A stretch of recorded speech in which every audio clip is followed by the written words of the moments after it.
নিয়ে আমি জানতাম এদিকে তো রাঁধছি, তাছাড়া আরো অনেক রান্না আছে। বনি রান্না করো আমার লিগা, আমি বনি দিগাম। আচ্ছা ঠিক আছে মা, রাঁধতেছি। শিমশিম শিমশিম, হ্যাঁ ক্যামেরা কিছু লাগবে তোমার? কইতাছি কোন শার্ট অফিসে বলে দাও একটু বাই করে দাও। হ্যাঁ এই দেখো ক্যামেরা, এই শার্টটা পরো তুমি, এটা তোমার ভালো লাগবে।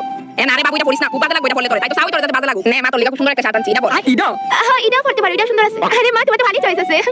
গোল বউ মা, দেমনে কইতা কই, মনে লাগে তোমার কথাই পড়বো নইলে পড়তো না। না মা এরকম না এনে বাবু, এটাই পড়ি, এটা তোরে বেশ মানাইবো।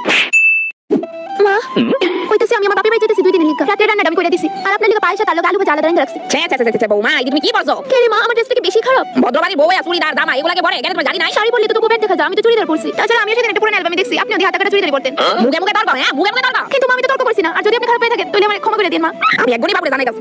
হ্যালো বাবু, এই দিন দেও না লিগা তোরে বিয়া দিলাম রে বাবু। ধরবো আর মুয়ে মুয়ে তর্ক করে রে। কিন্তু মা আমি তো তর্ক করছি না, যা সত্য তাই কইছি। মনে হইতাছে এই বয়স করে বইলা তুই আমারে বৃদ্ধাশ্রমে দিতে বেশি দেরি করতি রে বাবু। হ্যালো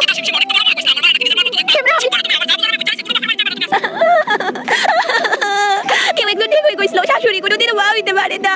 কিন্তু আমি তো আপনার মেয়ে হওয়ার চেষ্টা করছিলাম। আর কেমনে তুমি আমার কিভাবে ভুল বুঝলা? বিশ্বাসই হয় না, এনই নাকি আবার আমার সারা জীবন থাকুন লাগবো। ঠিক আছে নিজে অ্যাডজাস্ট করি। মুড়ি মুখোশ খাই বাড়ি গেছে গা। আই শাশুড়ি মা, মুখোশ করে ভালো করতে পারি না কেন? কারণ মুখটা মানুষ বিচ্ছে কথা বুঝছস? কি তুইছে বৌমা ডাক্তার তোকে রে? আমার সামনে লিগা তর্ক করেছেন নি? আমি বলেইতাম বাবু তোর বড় কিছু কইতে